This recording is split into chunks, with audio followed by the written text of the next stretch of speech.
रख ले, हाँ रख ले, ये रात शहर है। बहुत बहुत स्वागत है आपका टाइम्स नाउ नवभारत पर इलेक्शन यात्रा में। और आज हम आप पहुंचे हैं गुना में। गुना ज्योतिरादित्य सिंधिया की ये पारंपरिक सीट है, लेकिन क्या कांग्रेस कोई करिश्मा कर पाएगी? जनता के मुद्दे क्या है, इस पर चर्चा करेंगे। लेकिन सबसे पहले एक बार जोरदार तालियां आप लोग बजाइए अपने लिए। गुना की जनता अपने लिए तालियां बजाए। और सबसे पहले वहां से शुरू करता हूं, गुना में किसकी लहर है?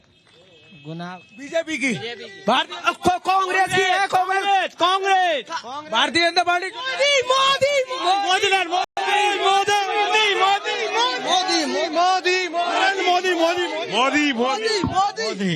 चलिए मैं मंच पर पहुंचता हूं और एक बार पहले आपका परिचय आज के मेहमानों से और उसके बाद आज का मुद्दा क्या है वो भी मैं आपको समझाऊंगा। सुरेश शर्मा जी हमारे साथ हैं, पंकज चतुर्वेदी जी भारतीय जनता पार्टी के नेता और प्रवक्ता, महेंद्र राजपूत जी कांग्रेस पार्टी के नेता, डॉक्टर रमेश चंद्र शर्मा जी हैं गुना के।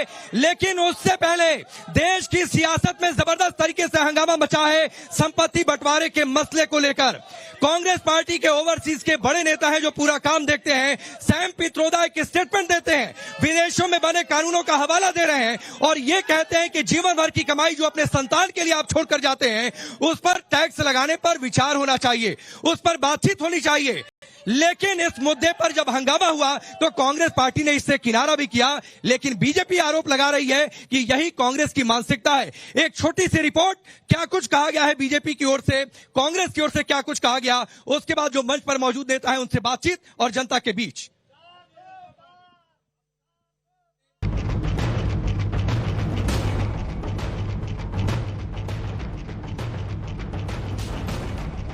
क्या कांग्रेस का हिडन एजेंडा एक्सपोज हो गया है? क्या प्रधानमंत्री मोदी कांग्रेस पर संपत्ति हड़पने का जो आरोप लगा रहे थे उस पर कांग्रेस ने ही मुहर लगा दी है?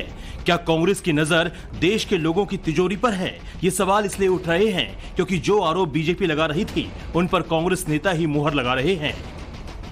सैम पित्रोदा अमेरिकी कानून का हवाला देकर कह रहे हैं कि पिता की संपत्ति पर परिवार का 45% ही हक होता है। पिता की मौत के बाद 55% हिस्सा विरासत टैक्स के तौर पर सरकार रख लेती है। सैम पित्रोदा अमेरिकी कानून जैसा भारत में लागू करने की मंशा जाहिर कर रहे हैं। Let me tell you, in America, there is an inheritance tax. So if, let's say, one has $100 million worth of wealth, and when he dies, he can only transfer probably 45% to his children. 55% is grabbed by government. Now that's an interesting law. It says, you in your generation made wealth, you are leaving now, you must leave your wealth for public. Not all of it, half of it. Sam Pitroda के बयान ने BJP को हमला करने का पूरा मौका दे दिया है। प्रधानमंत्री से लेकर बीजेपी के तमाम नेताओं ने कांग्रेस पर पलटवार किया और कहा कि कांग्रेस की मंशा खुलकर बाहर आ गई है। अब कांग्रेस का कहना है कि वो इनहेरिटेंस टैक्स लगाएगी, माता पिता से मिलने वाली विरासत पर भी टैक्स लगाएगी। आप जो अपनी मेहनत से संपत्ति जुटाते हैं वो आपके बच्चों को नहीं मिलेगी, बल्कि कांग्रेस सरकार का पंजा उसे भी आपसे छीन लेगा। यानी कांग्रेस का मंत्र है कांग्रेस की लूट। कांग्रेस का मंत्र है कांग्रेस की लूट, जिंदगी के साथ भी और जिंदगी के बाद भी। सैम पित्रोदा जी के बयान ने कांग्रेस का मकसद देश के सामने स्पष्ट कर दिया है। वो देश के जनता की निजी संपत्ति का सर्वे कर निजी संपत्ति को सरकारी खजाने में डालकर जो उन्होंने यूपीए के शासन में तय की थी प्रायोरिटी कि देश के संसाधन पर सबसे पहला अधिकार माइनॉरिटी और उसमें भी मुस्लिम लोगों का है, उस प्रकार से इसका बंटवारा करना चाहती है। सैम पित्रोदा के बयान पर जब घमासान मचा हुआ था, तब राहुल गांधी भी कहते हैं कि उनका मैनिफेस्टो थोड़ा सा पैसा 90% लोगों को देने जा रही है। तो सुप्रिया श्रीनेत समेत कांग्रेस के कई नेता पित्रोदा के बयान को निजी बताकर पल्ला झाड़ने की कोशिश कर रहे हैं।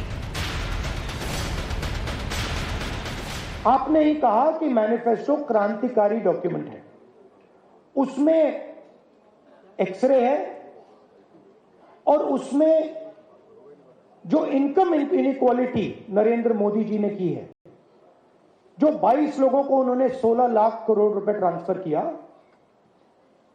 थोड़ा सा पैसा, ज्यादा नहीं, थोड़ा सा पैसा कांग्रेस पार्टी का मैनिफेस्टो वापस 90% को देने जा रही है। थोड़ा सा कि इस बात से पार्टी की विचारधारा, पार्टी की नीतियों का कोई लेना देना नहीं है। हमारी एक मैनिफेस्टो कमेटी थी, हमारे उसमें प्रबल नेता लोग थे, उन लोगों ने मैनिफेस्टो बनाया, ऐसा इसमें कोई जिक्र नहीं है। ये उनका अपना मत हो सकता है, वो अमेरिका में रहते हैं, अमेरिका में ऐसा होता है। हमारी पार्टी का ऐसा कोई भी मत नहीं है, हमारी पार्टी की ऐसी कोई विचारधारा नहीं है।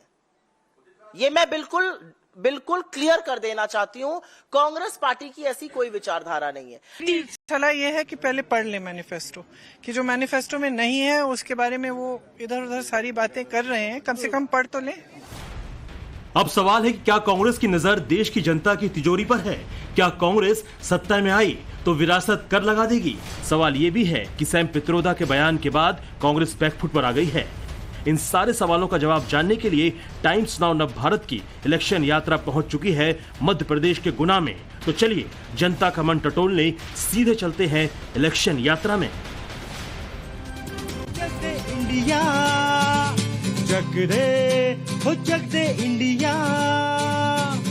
तो चलिए आपने ये रिपोर्ट देख ली है, लेकिन सबसे पहले मैं यहाँ की जनता से पूछ लेता हूँ, अगर मान लीजिए आपने जो कमाया जीवन भर और वो अपने बच्चे को देकर जाए, उस पर टैक्स लगे, क्या आपको ये कबूल है? बिल्कुल नहीं, बिल्कुल नहीं, बिल्कुल नहीं, बिल्कुल नहीं, बिल्कुल नहीं। ये गलत है, ये गलत नीति है, ये कांग्रेस की गलत नीति है, गलत नीति है, गलत नीति है। हाँ, आप क्या करते हैं भाई साहब, क्या करते हैं आप? चश्मा आपने लगाया?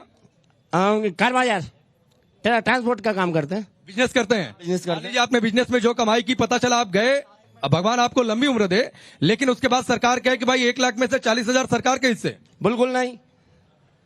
ये इस मुद्दे से सहमत है क्या आप लोग? इधर बताइए, आप लोग सहमत है? एक मिनट, पहले मिनट सुनिए आप।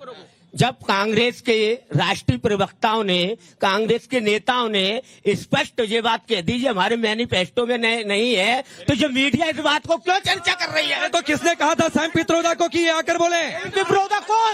जब ये नहीं था तो कौन? राहुल गांधी ने कहा कि प्रॉपर्टी बांट दी जाएगी, राहुल गांधी ने कहा कि प्रॉपर्टी बांट दी जाएगी। मेरी बात सुनिए, इसीलिए वर्ल्ड के अंदर भारतीय मीडिया की 160। मैंने सवाल पूछा है तो पूछे, तो आपको गलत लगने लगा?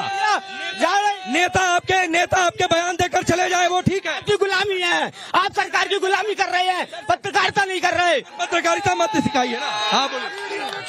जो बात मैनिफेस्टो में नहीं है उसको मीडिया चलाकर यह अनगिनत क्यों सवाल पैदा कर रही है जनता के मन में कि ऐसा होगा वैसा होगा। मैनिफेस्टो में जो लिखा है केवल वही होगा कांग्रेस पार्टी के लिए, और कुछ नहीं होगा। भाई मेरे, आपकी बात बिल्कुल ठीक है, आपकी बात बिल्कुल ठीक है, लेकिन ये बात कांग्रेस पार्टी के नेताओं को सोचना चाहिए कि फिर जो मैनिफेस्टो में नहीं है उस पर बयान ही ना दें, क्योंकि वो बयान नहीं देता तो सवाल पूछा नहीं जाता। चलिए मैं महेंद्र राजपूत जी आपसे सबसे पहले पूछता हूं, मतलब जीवन भर जो कमाया उस पर इनकम टैक्स दिया, छोड़कर जा रहे हैं अपने बच्चे के लिए, उस पर भी टैक्स दे, मरने के बाद भी टैक्स दे। गलत है। और जैसा कि आपने देखा कि हमारा जो मैनिफेस्टो है उसमें कोई चीज है ही नहीं है, ठीक है। कांग्रेस जीएसटी लाई तब इनने विरोध किया, आटे, दाल, नमक, तेल, हर चीज पे जीएसटी लगी, तब किसी ने कोई विरोध नहीं किया है। आज किसी एक नेता ने जरा सा स्टेटमेंट दे दिया, अपने को बोलने का पूरा मौका मिल गया। अगर कोई दूसरा नेता जूते पहन के मंदिर में चला जाता है तो वो दोषी हो जाता है, और माननीय मोदी जी अगर जूता पहन के मंदिर में जाते हैं तो वो भगवान बन जाते हैं। अच्छा, किस मंदिर में जूता पहनकर चले गए जी? किस मंदिर में मोदी जी जूता पहनकर चले गए? पंकज जी जरा बताइए। अमरनाथ जी। देखिए, मुझे लगता है कि कांग्रेस पार्टी अब तक फूट डालो राज करो का काम करती थी, अब फूट डालो, लूट डालो, राज करो ऐसी नीति पर काम करी कांग्रेस पार्टी। ये कह रहे हैं मैनिफेस्टो में नहीं है। अरे राहुल गांधी जी ने अभी इसी मंच पर कहा कि कांग्रेस पार्टी की सरकार बनेगी तो संपत्ति का सर्वे होगा। अरे राहुल गांधी के परिवार वालों की संपत्ति है जो सर्वे करेंगे। हमारी संपत्ति का सर्वे करने वाले राहुल गांधी कौन होते हैं?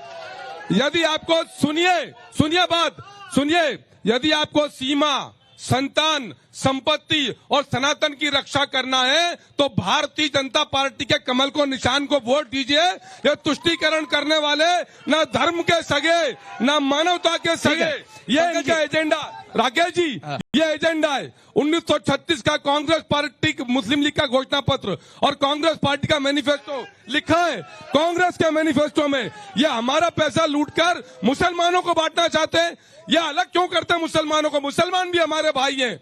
सबका साथ सबका नहीं, ठीक है। मैं महेंद्र जी एक बार फिर आपसे पूछ रहा हूँ, आप कह रहे हैं मैनिफेस्टो की बात मैं 100% सहमत हूँ, लेकिन अगर कांग्रेस पार्टी के नेता मैनिफेस्टो से बाहर बयान ही नहीं देते तो ये सवाल पूछा क्यों जाता? और राहुल गांधी तो कह रहे हैं कि संपत्ति का सर्वे होना चाहिए। भाई अगर कोई जीवन भर कमा रहा है, इनकम टैक्स दे रहा है, तो क्या ये सरकार के दायरे से, जांच के दायरे से बाहर है क्या? आज अगर किसी नेता ने कोई बयान दे दिया को वो कानून लागू हो गया क्या? नहीं तो वो नेता कोई कानून लागू हो गया क्या? अरे जब जीएसटी लागू हुई तब आपने कोई विरोध नहीं किया।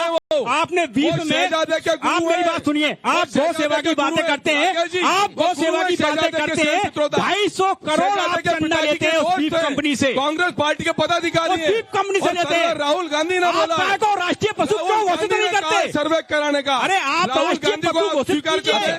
कांग्रेस राहुल गांधी को मानती है? हम हिंदू हैं, हम कहते हैं गाय को राष्ट्रीय पशु घोषित राहुल गांधी को मानती के नहीं मानती है? एक ट्रक वाला पकड़ा होता है, राहुल गांधी ने बोला पकड़ा होता है, हजारों फोटो व्हाट्सएप और फेसबुक पर डाल दिए जाते हैं। अच्छा, बीफ कंपनी चलना दे रही है। ठीक है, मैं आगे बढ़ता हूँ। पंकज जी और महेंद्र जी रुकिए महेंद्र जी रुकिए।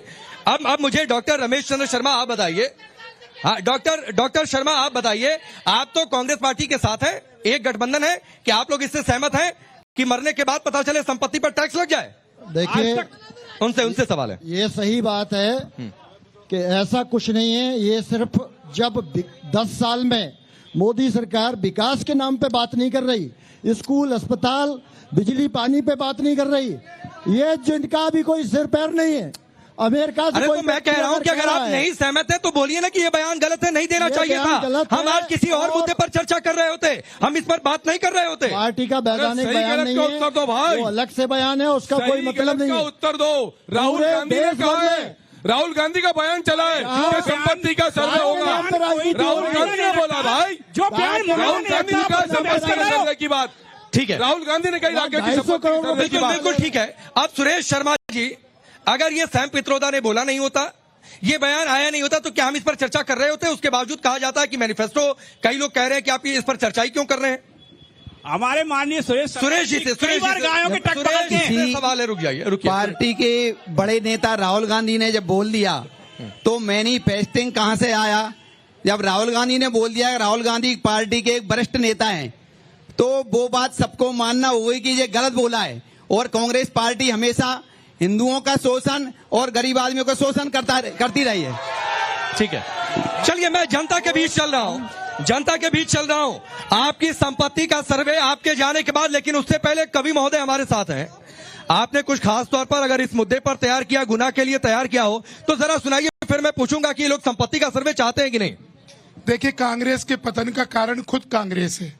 मैं कहना चाहता हूं, तुम कारण बने विभाजन के, तुम दुश्मन बने सनातन के, तुम समर्थक बने गोहत्या के, तुम लोभी बने सिर्फ सत्ता के, तुम राम और रामायण को काल्पनिक बताते हो, सेना के शौर्य पर भी तुम सवाल उठाते हो, सेना के शौर्य पर भी तुम सवाल उठाते हो, आतंकी आकाओं से प्यार करते हो और राम मंदिर के आमंत्रण का बहिष्कार करते हो। अरे तुम सगे नहीं हुए श्री राम के, बताओ तुम हमारे किस काम के?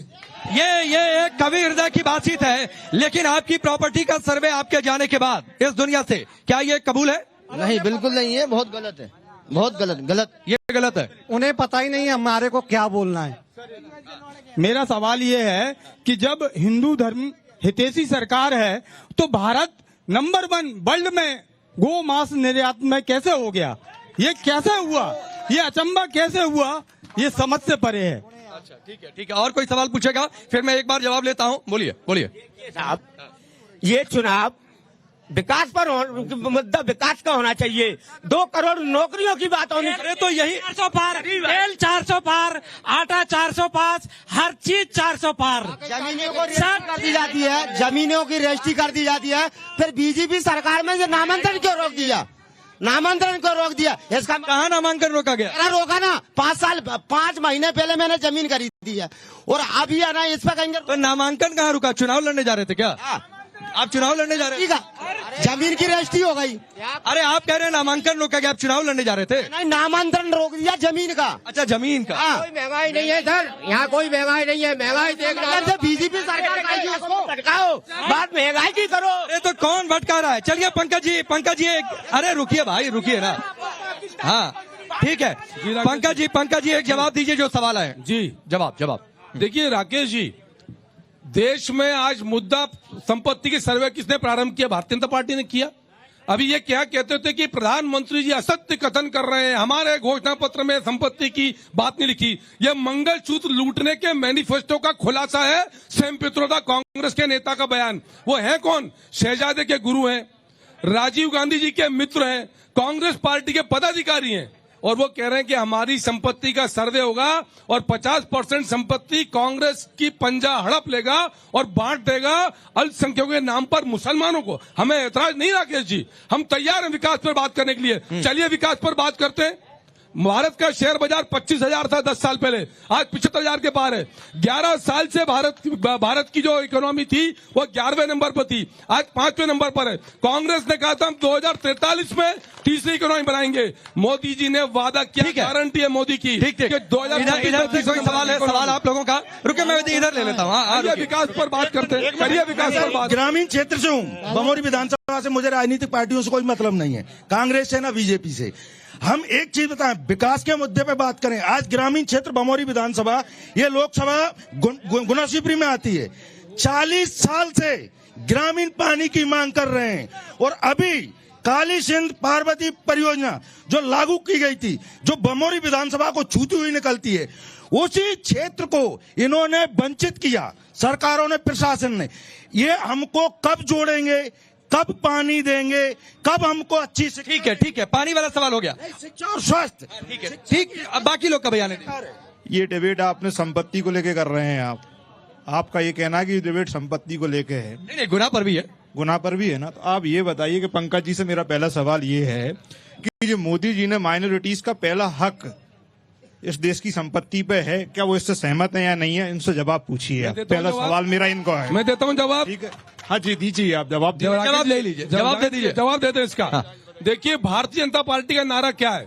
सबका साथ, सबका विकास, सबका विश्वास। सुनिए ना जवाब। मोदी जी सुनिए। अब आपका सवाल आप तय करेंगे, उनका जवाब वो तय करेंगे ना। तो आप सुनिए ना जवाब भाई। आप थोड़े नहीं तय कर सकते कि वो जवाब कैसे लीजिए। जवाब सबका साथ। देश में सड़कें बनती हैं, क्या मुसलमानों के लिए हम वंचित कर देते? कोई किसमें किसको अलग बांटते? हमारी पीड़ा यही है कि कांग्रेस पार्टी देश को हिंदू मुसलमान के आधार पर क्यों बांटती है? मुसलमान भी हमारे भाई हैं, हम उनके लिए संघर्ष करते हैं, लेकिन कांग्रेस पार्टी आप अधिकृत रूप से प्रमाण दीजिए। प्रमाण मनमोहन सिंह जी ने ये कहा था कि, अरे वीडियो देख लो भैया, मनमोहन सिंह जी ने ये कहा था कि आप दीजिए। मनमोहन सिंह जी ने कहा था कि माइनॉरिटीज पर हक और विशेष तौर पर मुसलमान, ये कोट किया था उन्होंने। राकेश जी कोट किया था। हाँ भाई, सुना प्रमाण है, हमने बयान भी चलाया है। राकेश जी बयान भी चलाया गया है। आप पढ़ लिख कर आया करिए भाई। और किसी का सवाल है क्या? राकेश जी, कांग्रेस बीजेपी की बात हो रही है और मुस्लिमों की बात हो रही है। मैं ये कह रहा हूँ कि सन 47 से लेकर आज तक मुसलमानों का विकास हुआ कब था? जो आज देश की सरकार जो काम विकास कर रही है, आज हम मान रहे हैं। लेकिन राहुल गांधी, अगर 70 कमेटी की रिपोर्ट सोनिया गांधी परिवार, गांधी जी, नेहरू जी अगर कर देते तो हम मुसलमानों का ये हालत नहीं होती। आज प्रधानमंत्री मोदी जी की वजह से हमारा आयुष्मान कार्ड बना है और हमारे आवास बने। आपका क्या नाम है? असलम शेर खान। अब लीजिए, असलम की आवाज है राजपूत जी। महेंद्र जी, और सवाल आपसे है कि आप लोगों ने बस धोखा दिया। यही किया कांग्रेस ने। हेलो, कांग्रेस ने कोई धोखा नहीं दिया है। आज श्रीमान जी का आयुष्मान कार्ड बना है तो इतने लोग बैठे हैं, आयुष्मान कार्ड से किस बैंक मतलब हॉस्पिटल में इलाज हो रहा है, ये बता दें आप। अरे किसका इलाज हुआ है? हाँ बोलिए बोलिए। मेरा इलाज हुआ है, मेरा इलाज हुआ है, हॉस्पिटल वालों मेरे ने, परिवार का इलाज किस हॉस्पिटल में? किस हॉस्पिटल? हॉस्पिटल में हुआ है। अरे मेरी बात तो सुनिए, इधर इधर आइए, आप इधर मेरी आइए। बात तो सुनिए। लाख रुपए बच गए लोग बागों के। अरे मेरी बात तो ग्रामीण सुनिए क्षेत्र से आता हूँ, पूरी इलाज की सुविधा मिल अरे रही है। मेरी बात तो सुनिए सर, मेरे फादर का हुआ है, हॉस्पिटल वालों ने बोर्ड लगा दिए 1.5 लाख रुपए का नहीं चलता है। एंजियोप्लास्टी हुआ है आयुष्मान कार्ड से। अरे गुनाह में हुआ है क्या किसी का? इन्हें जवाब चाहिए, आयुष्मान से इलाज हो रहा है, हम राहुल गांधी का इलाज करा देंगे। आप कौन से होटल का मेरी इलाज बात कराना तो सुनो। चाहते हैं? अरे अब लीजिए महेंद्र भाई, लोग कह रहे हैं कि इलाज तो हो रहा है, कोई कह रहा है 2 लाख मिला, 3 लाख हॉस्पिटल मिला। में बोर्ड लगा हुआ है, आयुष्मान कार्ड से इलाज नहीं होता। हाँ बोले आप भाई, आयुष्मान कार्ड है, उज्ज्वला है, सारी व्यवस्था है। आज जो गरीबों को मकान नहीं मिला, मकान पक्के में रह रहे हैं। मोदी जी की बहुत योजना है, इसलिए ज्योतिराज सिंधिया की संग इधर इधर इधर लोग आप बोल चुके हैं, एक आदमी एक बार बोले, रुक जाइए। अरे नहीं भाई, भाषण का कार्यक्रम चुनाव के टाइम तक ये लोग बेटी बचाओ बेटी बढ़ाओ करते हैं, उसके बाद ये लोग बलात्कारियों के साथ होते हैं। बहुत बढ़िया, चुनाव के दौरान जनता के साथ रहते हैं, उसके बाद अडानी अंबानी के आप सवाल पूछ चुके हैं, आप सवाल पूछ चुके हैं उधर से। आप आइए, सवाल है कोई आपका? उज्ज्वला योजना की जो बात कर रहे हैं, यहाँ से जो प्रत्याशी हैं उनकी वाइफ चूल्हे पे रोटियां बना रही थी, तब उज्ज्वला का सिलेंडर कहाँ गया था, इनसे पूछिए। उस गरीब के यहाँ नहीं था। सर एक मिनट, ये डिबेट देश के चुनाव आगे देश के चुनाव को लेकर हो रही है कि गुना लोकसभा के विकास को लेकर? देश पर भी और गुना पर भी। पहले मैं गुना लोकसभा के बारे में पूछूंगा, पूछिए ना। 10 साल से ईमानदारी से जवाब देना, जो भी भाजपा का प्रवक्ता या नेता हो। पिछले 10 वर्षों की बात करूंगा सिर्फ, डबल और ट्रिपल इंजन की सरकार, विधायक, सांसद, नगर पालिका अध्यक्ष और प्रधानमंत्री, गुना की मूलभूत सुविधाएं, ट्रांसपोर्ट नगर, एक गुना शहरवासियों के लिए सुसज्जित बस स्टैंड, एक आवागमन ट्रैफिक मुक्त। समझ गया। पंकज जी सबका जवाब दे दीजिए, कुछ सवाल आप लोगों से, फिर मैं मंच पर आता हूँ। देखिए राकेश जी, गुना का विकास एक अनवरत चलने वाली प्रक्रिया है। इसी गुना में स्पाइस पार्क की बात करें, लेदर ट्रेनिंग प्रोडक्ट की बात करें, स्टेशन की बात करें, सड़कों की बात करें, ITI की बात करें, स्कूल की बात करें, अस्पताल की बात करें, सबके सब डेवलपमेंट हुए। कुछ बिंदु है, हम उनका आदर करते हैं, आपका सुझाव शुरुदार है, उन पर भी काम होगा। स्कूलों में बिजली नहीं है अभी। ठीक है, अब मैं मंच पर पहुंचता हूं और महेंद्र राजपूत जी, ये बहुत आसान है कि कोई नेता आकर बयान देकर चला जाए, कभी मंदिर के मुद्दे पर, कभी प्रॉपर्टी के सर्वे के मसले पर लेकर, और उसके बाद कांग्रेस पार्टी कह दे कि हम तो इससे इत्तेफाक नहीं रखते, ये ऑफिशियल स्टैंड नहीं है। चलिए ठीक है, आपने खारिज कर दिया, लेकिन क्या कभी उस नेता से पूछा कि ये बयान देने की जरूरत क्या थी? लोगों में भ्रम फैलता है, एक मुद्दे पर रहिए। भ्रम की स्थिति है ही कहां? एक कोई अपना बयान देता है, आप उसको मीडिया में इतना हाईलाइट कर देते हो, देश की जनता को ऐसा लगने लगता है बयान देने वाले की गलती नहीं है, बयान देने वाले की गलती नहीं है, सवाल पूछने वाले की गलती है, बयान देने वाले की गलती नहीं है। मैं आपसे वही बोल रहा हूं कि जब किसी नेता ने अगर बयान दे दिया तो वो हमारे मैनिफेस्टो में मैं पूछ रहा हूं महेंद्र भाई की सवाल पूछने वाले की गलती है कि नहीं है, या फिर सिर्फ बयान देने सवाल बिल्कुल मानते हैं, बयान देने वाले की गलती। लेकिन भाजपा सिर्फ ये इंतजार करती है कि कांग्रेस का कोई नेता कुछ भी गलत बोले। मुद्दे पंकज भाई, आप लोग इंतजार करते हैं क्या? आप लोग इंतजार करते हैं सैम पित्रोदा के स्टेटमेंट का, राहुल गांधी कुछ बोल दें और फिर आप लोग उसका मुद्दा बना लें? पंकज जी देखिए, राहुल गांधी ने देश में संपत्ति सर्वे की बात करी है, सबके सामने भी बात करी है। क्या राहुल गांधी को कांग्रेस? अरे सरकार आपकी है सर, सरकार आपकी है। राहुल गांधी को 10 साल से आप सरकार में, मध्य प्रदेश में 20 साल से आप सरकार में। आम आदमी का पैसा लूटकर, मंगलसूत्र छीनकर कांग्रेस का भ्रष्टाचार करना चाहते हैं। ये आकाश पाताल जमीन भ्रष्टाचार करने वाले, करने वाले, ये बलात्कारियों की बात कर रहे हैं, रमेश चंद्र महिला सुरक्षा की बात कर रहे हैं। ठीक है, डॉक्टर रमेश चंद्र, ऐसे आपकी पार्टी के नेता बार बार आ जाते हैं, लेकिन इस बयान के बाद अभी तक कोई नहीं आया कि हम इससे इत्तेफाक नहीं रखते, हम गठबंधन से, हमारी राय अलग है। हमारे सामने हॉस्पिटल है, उसकी स्थिति रुकिए राजपूत भाई, आप शेयर की बात, अरे मैं जी रुकिए स्पष्ट हमारा कहना है, बयान भी आ जाएगा और आ भी गया होगा। ये हमारा सिर्फ मकसद है व्यवस्था परिवर्तन के लिए। ठीक, लड़ाई दिल्ली के अंदर स्कूल, अस्पताल, तो व्यवस्था परिवर्तन प्रॉपर्टी डिस्ट्रीब्यूशन से होगी क्या? नहीं, सुरेश शर्मा जी, व्यवस्था परिवर्तन प्रॉपर्टी रीडिस्ट्रीब्यूशन से होगा क्या? आज भूख की जरूरत है, स्कूल सुरेश शर्मा जी, की जरूरत है। व्यवस्था परिवर्तन संपत्ति पुनर्वितरण से होगा क्या? संपत्ति मुद्दा ही क्यों बन रहा है? संपत्ति का मुद्दा बनाने का गुना की बात करें, लोकसभा की बात करें, गुना के विकास की बात करें। 125 करोड़ हिंदुस्तानी और हिंदुओं का देश है, इसमें धर्म विरोधी कोई बात नहीं होनी चाहिए। और जो राम को लाए हैं हम उनको लाएंगे। नहीं, चलिए, इस पर भी ये लोग अलग राय रख लेते हैं। गौरव हमारे साथ मौजूद हैं। गौरव, हनुमान जी के इलाके में टेकरी सरकार बड़े प्रसिद्ध हैं, आता हूँ आपके पास। कुछ जल्दी से आप सुनाएंगे।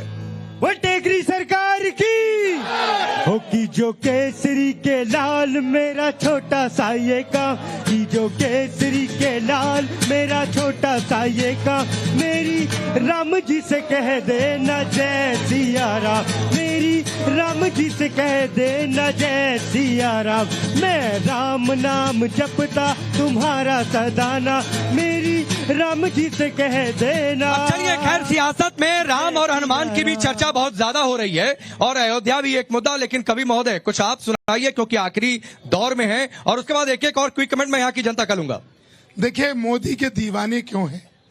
गरीब को मकान मिला, शासन में ईमान मिला, किसान को सम्मान मिला, बेमुक्त जिए हम सब, शक्तिशाली हिंदुस्तान मिला। जो करता है पुलवामा की घटना, उसको बालाकोट में शमशान मिला। खुशहाली आई घर घर में, पूरे विश्व में हमें सम्मान मिला। और 370 ठीक है, अब इन्होंने जो कहा वो मिला क्या आप लोगों को? मिला क्या? अब बोलिए, आप क्या कहते हैं? अयोध्या तो सिर्फ झांकी है और मथुरा काशी अभी बाकी है। ठीक है, अब ये देखिए, यहाँ पर भी जरा हटिए, एक बार हटिए। चाचा, आप आगे आइए। आपका क्या सवाल है? कुछ कहेंगे चुनाव पर? नहीं कुछ कहेंगे? आप बोलिए भाई। नहीं, ये कुछ नहीं। ठीक है।